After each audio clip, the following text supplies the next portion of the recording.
वहीं सीएम योगी के वार पर अखिलेश का पलटवार सामने आया है। अखिलेश ने ट्वीट कर भाजपा सरकार पर हमला बोला। डबल इंजन की सरकार चलाने वाले झूठ बोलते हैं। अखिलेश यादव ने कहा, झूठी उपलब्धियां बताते हैं, वक्त महंगाई बेरोजगारी पर क्यों नहीं बोलते, गन्ने का बकाया भुगतान करने की तारीख बताएं। और अखिलेश यादव ने यह भी कहा कि धान की खरीद कब होगी ये भी बताएं। डबल इंजन की सरकार की जब बात करते हैं तो फिर झूठ ना हो, हर चीज पर बात हो। अखिलेश यादव ने ट्वीट किया। दरअसल सीएम योगी ने वार किया था। उन्होंने कहा कि कोरोना के समय में ये लोग गायब थे और अभी से ही समाजवादी पार्टी ने बहाने ढूंढने शुरू कर दिए। अखिलेश का ट्वीट भी है। बिल्कुल, ये ट्वीट हम आपको दिखा रहे हैं। समय ये बताना ही भूल गए कि महंगाई, बेरोजगारी और टाइगर बचाने के लिए क्या कर रहे हैं और किसानों को गन्ने का बकाया भुगतान करने की निश्चित तारीख क्या होगी। तो इस तरीके से अखिलेश यादव ने ट्वीट कर निशाना साधा है। बिल्कुल, अब आगे बढ़ेंगे। यूपी नगर निकाय चुनाव के लिए लोगों को अब और इंतजार नहीं करना होगा। एबीपी गंगा को सूत्रों से मिली जानकारी के मुताबिक निकाय चुनाव की तारीख सामने आ चुकी है।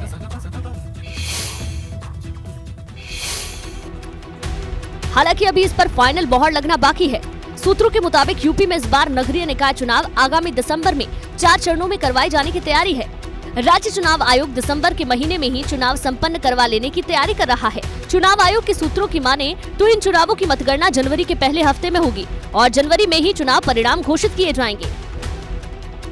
नगर पालिका चुनावों के लिए यूपी के जिला प्रशासन से भी जुड़े लोगों ने मतदाता सूची को दुरुस्त करना शुरू कर दिया है, जिसके लिए डोर टू डोर निरीक्षण किया जा रहा है। भारतीय जनता पार्टी भी निकाय चुनावों के लिए कमर कस चुकी है। कैबिनेट मंत्री धर्मपाल सिंह ने भी फिरोजाबाद में बैठक कर एक वोट पक्का करने की कोशिश की। तो राष्ट्रीय लोकदल भी निकाय चुनाव को लेकर गंभीर है और लगातार बैठक कर रही है। कांग्रेस के प्रांतीय अध्यक्ष अजय राय ने सोमवार को जौनपुर कार्यालय में कार्यकर्ताओं के साथ बैठक कर स्थानीय निकाय चुनाव की रणनीति पर चर्चा की। मुख्यमंत्री योगी आदित्यनाथ ने नोएडा में 5,000 करोड़ की लागत से तैयार पहला डेटा सेंटर पार्क का उद्घाटन कर दिया है। इस डाटा सेंटर में देश के करीब 60% लोगों के सोशल मीडिया का डाटा सुरक्षित रखा जाएगा। साथ ही बैंकिंग, व्यापार, स्वास्थ्य सेवा, यात्रा संबंधित अन्य डाटा भी यहां सुरक्षित होंगे। इस मौके पर उनके साथ औद्योगिक विकास मंत्री नंद गोपाल नंदी, विधायक धीरेन्द्र सिंह और तेजपाल नागर मौजूद रहे। यहाँ उत्तर प्रदेश सरकार और हीरा नंदानी ग्रुप के बीच MOU साइन किया गया। करीब 3 लाख स्क्वायर फीट परिसर में फैले इस डेटा सेंटर पार्क की बिल्डिंग को योटा D1 नाम दिया गया है। इस एक डेटा सेंटर बिल्डिंग की कुल क्षमता 5,000 सर्वर रैक की है। साथ ही 28.8 मेगावाट IT पावर की सुविधा है। इससे तकरीबन 48 घंटे का IT पावर बैकअप मिल सकेगा। सोशल मीडिया पर कई तरह के ट्रांजैक्शन किए जाते हैं, जिससे अलग अलग तरह की बहुत बड़ी मात्रा में डेटा निकलता है। डेटा सेंटर नेटवर्क से जुड़े हुए कंप्यूटर सर्वर का एक बड़ा समूह है। डेटा सेंटर में इसी डेटा का स्टोरेज, प्रोसेसिंग और डिस्ट्रीब्यूशन किया जाता है, जिसका इस्तेमाल कई तरह की कंपनियां करती हैं। तय परियोजना के मुताबिक कुल 6 डेटा सेंटर बिल्डिंग बनाई जानी है। इलाहाबाद हाई कोर्ट में आज ज्ञानवापी मामले की सुनवाई हुई। हाई कोर्ट को तय करना है कि वाराणसी जिला कोर्ट में दाखिल मामले की सुनवाई हो सकती है या नहीं। हाई कोर्ट में आज केंद्रीय संस्कृति मंत्रालय की आर्कियोलॉजिकल सर्वे ऑफ इंडिया यानी ASI ने एक नया हलफनामा पेश किया। हाई कोर्ट में सुनवाई के दौरान ASI के डायरेक्टर जनरल ने बंद लिफाफे में अपना हलफनामा कोर्ट के सामने पेश किया, जिसमें कहा गया कि कोर्ट अगर आदेश देती है तो ASI ज्ञानवापी परिसर का सर्वे कर सकता है। अनुमति दी गई, हमको निर्देशित किया गया, तो हम ज्ञानवापी परिसर का और विश्वनाथ मंदिर का सर्वे करके माननीय न्यायालय में रिपोर्ट प्रस्तुत कर सकते हैं। पिछली सुनवाई में जवाब दाखिल न करने पर कोर्ट ने केंद्रीय संस्कृति मंत्रालय पर 10,000 का हर्जाना लगाया था, जिसके बाद ASI के DG ने व्यक्तिगत तौर पर पेश होकर हलफनामा दाखिल किया, जिसके बाद हाई कोर्ट ने ज्ञानवापी केस के सभी पक्षों को हलफनामे का अध्ययन करके 10 दिन में अपनी राय दाखिल करने का वक्त दिया है और अब 11 नवम्बर को हाई कोर्ट में ज्ञानवापी मामले की अगली सुनवाई होगी। हिंदू पक्ष का मानना है कि जब अदालत ने आदेश दे दिया है, ASI सर्वे के लिए तैयार है, तो अब सर्वेक्षण के काम में कतई देरी नहीं होनी चाहिए। जिन IAS अफसर आंजनेय कुमार सिंह के खिलाफ हिट स्पीच के मामले में आजम खान को सजा हुई है। उन्होंने एबीपी गंगा से एक्सक्लूसिव बातचीत में कहा कि आजम खान के खिलाफ कानून ने अपना काम किया है। अंजनेय कुमार सिंह ने कहा कि आजम खान से उनकी कोई दुश्मनी नहीं है, लेकिन बड़ा राजनीतिक नाम होने की वजह से उनके मामलों ने सुर्खियां बटोरी। एक बड़े पॉलिटिकल फिगर से जुड़ा हुआ मामला है तो जाहिर सी बात है इसमें पॉलिटिकल बातें होंगी, लेकिन ऐसा कोई आजम खान से कोई पर्सनल कोई चीज़ थी नहीं, अगर शुरू से हम इसको देखें तो। 2019 में लोकसभा चुनाव के दौरान आजम खान ने रामपुर के तत्कालीन डीएम अंजनेय कुमार सिंह के खिलाफ तीखा हमला करते हुए एक अपमानजनक टिप्पणी की थी, जिसे अंजनेय कुमार सिंह ने चुनाव से पहले आजम खान के खिलाफ हुई कार्रवाइयों की प्रतिक्रिया बताया। कई बार बड़े ही गलत तरीके से चीज़ों सामने आता रहा और बहुत सारे लोगों ने बर्दाश्त किया। अगर आप देखेंगे तो आपको समझ में आएगा, पर ये जो मसला था वो इलेक्शन से जुड़ा हुआ मसला था, आचार संहिता के मामले से जुड़ा हुआ था। जिस वक्त अंजनेय कुमार रामपुर में तैनात थे, उसी वक्त जौहर यूनिवर्सिटी और जौहर ट्रस्ट से जुड़ी कई शिकायतें उनके पास पहुंची थी, जिनमें से कई मामलों की वजह से आजम खान को जेल तक जाना पड़ गया था। हाल ही में जेल से रिहा होने वाले श्रीकांत त्यागी ने मुजफ्फरनगर में त्यागी समाज की जनसभा की और भाजपा के खिलाफ जमकर भड़ास निकाली। यूपी के नोएडा में महिला से विवाद के बाद चर्चा में आए श्रीकांत त्यागी ने मुजफ्फरनगर में किसान नेता मांगेराम त्यागी के यहाँ त्यागी समाज के लोगों की एक सभा में हिस्सा लिया। इस दौरान श्रीकांत त्यागी ने सरकार पर जमकर भड़ास निकाली। गौतम बुद्ध नगर में त्यागी समाज को अनदेखा करने का काम किया तो स्वाभाविक है समाज इसका बदला तो लेगा। श्रीकांत त्यागी ने कहा कि 2024 लोकसभा चुनाव से पहले मेरठ में बड़ी सभा करके निर्णय लेंगे।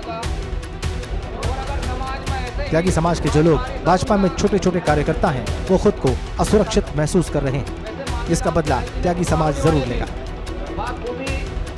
ये वो समाज है जो सरकार सत्ता को बदलने की ताकत रखता है, तो चुनाव बहुत छोटा है इसके सामने, चुनाव शब्द बहुत छोटा है। श्रीकांत त्यागी ने सभा का संदेश दिया। त्यागी समाज के 95% लोग सरकार के खिलाफ हैं, जिसका असर लोकसभा चुनाव 2024 में देखने को मिलेगा। उत्तर प्रदेश में मदरसों के सर्वे का काम पूरा कर लिया गया है। शासन को उसकी रिपोर्ट भी भेजी जा चुकी है। सर्वेक्षण के बाद मदरसों के लिए सरकार का क्या प्लान है, इस तथ्य से पर्दा उठना बाकी है, लेकिन उससे पहले सर्वे को लेकर मदरसा संचालकों में खलबली।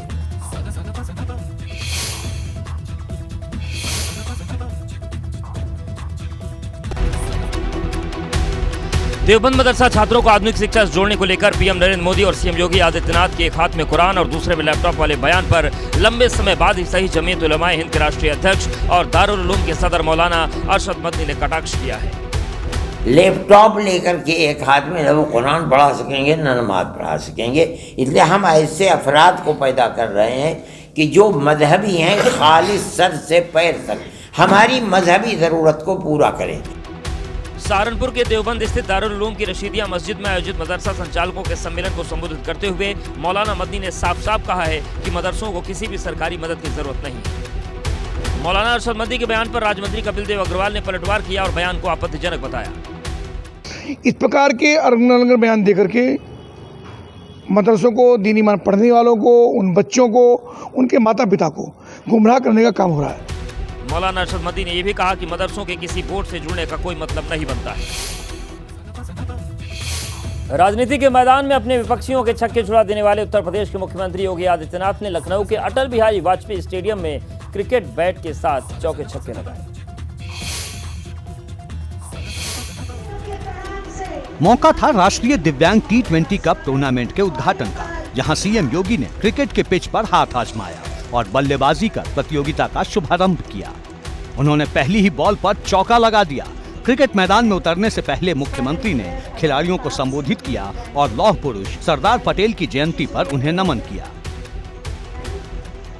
दिव्यांग बच्चों और युवाओं का हौसला बढ़ाते हुए सीएम योगी ने इतिहास में ऐसी विभूतियों को याद किया जिन्होंने दिव्यांग होते हुए भी देश और दुनिया को नई दिशा दिखाई। 8 दिवसीय कार्यक्रम को उद्घाटन कर रहे हैं। मुझे इस अवसर पर प्रसन्नता हो रही है कि मुझे जो बताया गया कि कई टीमें इसमें प्रतिभाग कर रही हैं। यूपी में सरकार दिव्यांग जनों के लिए क्या क्या कार्यक्रम चला रही है, मुख्यमंत्री ने इसका भी जिक्र किया। कार्यक्रम के दौरान दिव्यांग जनों ने मुख्यमंत्री योगी आदित्यनाथ के सामने व्हील चेयर पर सांस्कृतिक कार्यक्रम भी प्रस्तुत किए। चंदौली में छठ पूजा के दौरान हादसा हो गया। छठ पूजा के दौरान पुलिया पर कई व्रती महिलाएं खड़ी थी, तभी पुलिया का एक हिस्सा टूट गया।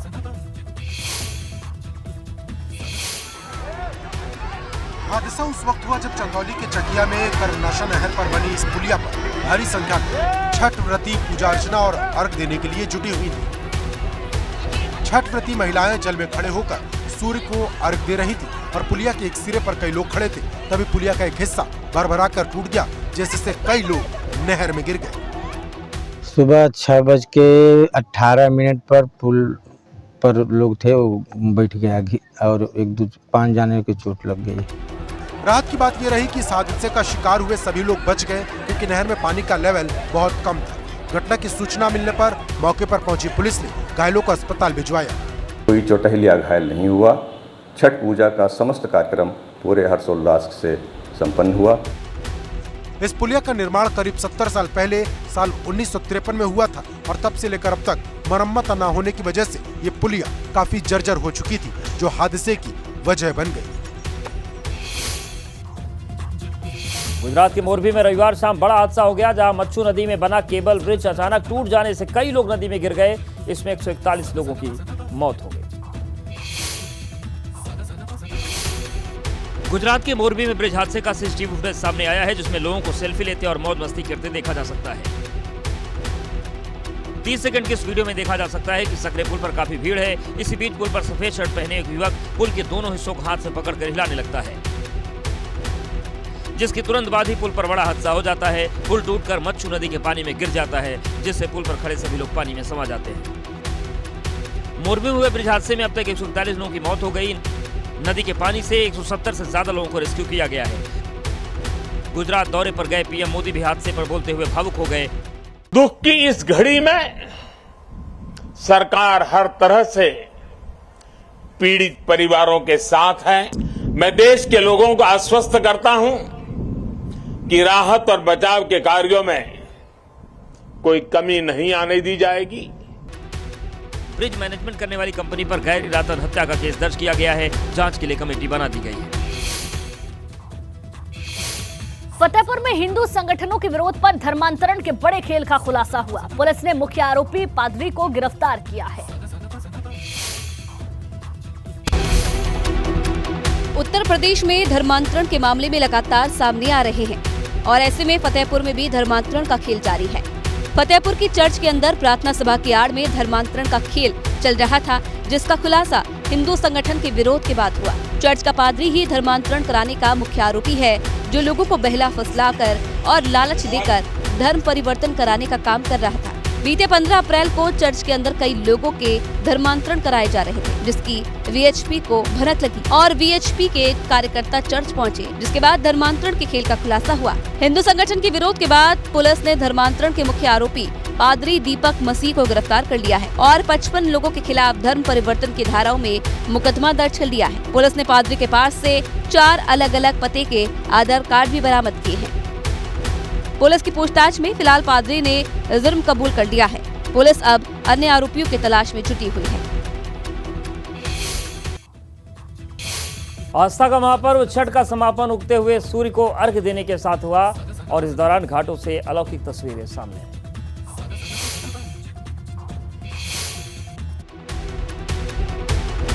नहाए खाए के साथ शुरू हुआ लोक आस्था का पर्व उगते सूर्य को अर्घ देकर संपन्न हो गया। सुबह तड़के घाटों पर छठ की छठा देखने को मिली। व्रती और उनके परिजनों का उत्साह घाटों पर 4 चांद लगा रहा था। हर कोई छठी मैया की भक्ति में लीन दिखा। तस्वीर चाहे संगम नगरी प्रयागराज की हो या फिर गोरखपुर और गोंडा की, घाटों पर साज सज्जा के साथ छठ महापर्व की धूम और उत्साह हर जगह दिखाई दी। घाटों पर आस्था का जनसैलाब सुबह से ही दिखने लगा। व्रती महिलाओं ने कामना पूरी होने पर छठी मैया की पूजा की और उगते सूर्य को अर्घ दिया। 4 दिन तक चले इस महापर्व की आस्था में डूबे श्रद्धालुओं की कठिन पूजा का संपन्न हुआ। घाटों पर हर तरफ उत्साह और जोश देखने को मिला। भक्ति में लीन व्रतियों ने आस्था से भरे गीत गाए। घाटों पर छाई छठ की छठा ने मन विभोर कर दिया।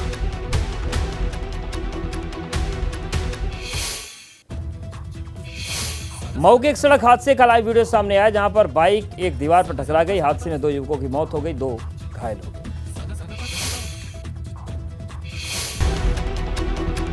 सड़क पर पसरा सन्नाटा, ना ट्रैफिक ना कोई जाम था। तभी तेज आवाज आई, पास खड़े लोग भी चौंक गए। देखा तो तेज रफ्तार बाइक चकनाचूर हो गई। वीडियो में देखिए तस्वीरें। मऊ में कैसे पलक झपकते बाइक सीधा जाकर एक दीवार से टकरा गई। हादसे में 2 युवकों की मौत तो 2 युवक घायल हो गए। बाइक की स्पीड इतनी तेज थी कि वो आंधी की तरह आई और सीधा दीवार में टकराई। बाइक की हालत से ही अंदाजा लगाया जा सकता है कि हादसा कितना जबरदस्त है। बाइक का हैंडल बाइक से अलग हो गया, बाइक की हेडलाइट चकनाचूर हो गई। हादसे को देखने वाले एक वक्त के लिए हैरान रह गए, ये हुआ तो आखिर क्या हुआ। हादसा इतना खतरनाक था, ये वीडियो देखकर ही जाना जा सकता है। बताया जा रहा है बाइक पर सवार 4 युवक छठ पूजा से वापस घर लौट रहे थे। हापुड़ में बेजुबान पशुओं से सड़कों पर दौड़ कराने का वीडियो सामने आया, जहां पर कई सारी भैंस बुग्गी सड़कों पर दौड़ रही।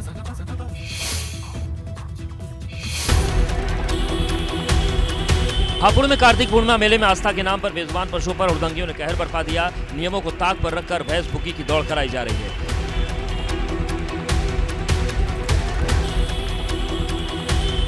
भैंसा बुग्गी दौड़ में सट्टा भी लगाया जाता है। तस्वीरों में देखिए कैसे भैंसा बुग्गी सड़कों पर दौड़ रही है और उनके पीछे बाइक सवार लगे हैं। हुड़दंगियों ने सड़कों को ही रेसकोर्स बना दिया और जमकर सड़कों पर हुड़दंग मचाया गया। शहर में प्रतिबंधित भैंसा बुग्गी की दौड़ कराई जा रही है और प्रशासन उन्हें रोकने में नाकाम है। ये कैसी आस्था है जिसके नाम पर सरेआम कानून की धज्जियां उड़ाई जा रही हैं। भैंसा बुग्गियों का वीडियो सोशल मीडिया पर वायरल है। भैंसा बुग्गी की दौड़ किसी बड़े हादसे में तब्दील हो सकती है।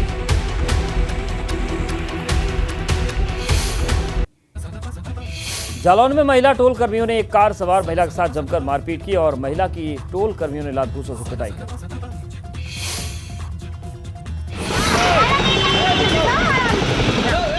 महिलाओं के बीच उठापटक और मारपीट की घटना झांसी कानपुर राष्ट्रीय राजमार्ग 27 के उकासा आटा टोल प्लाजा की है।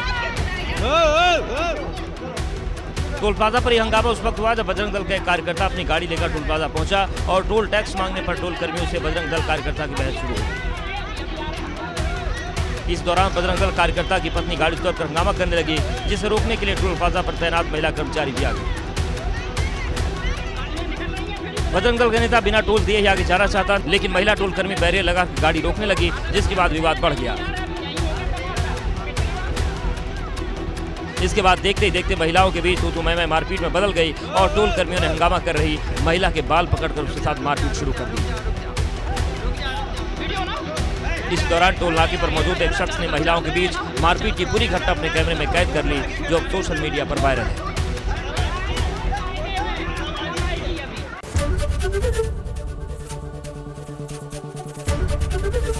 एबीपी गंगा, खबर आपकी, जुबान आपकी।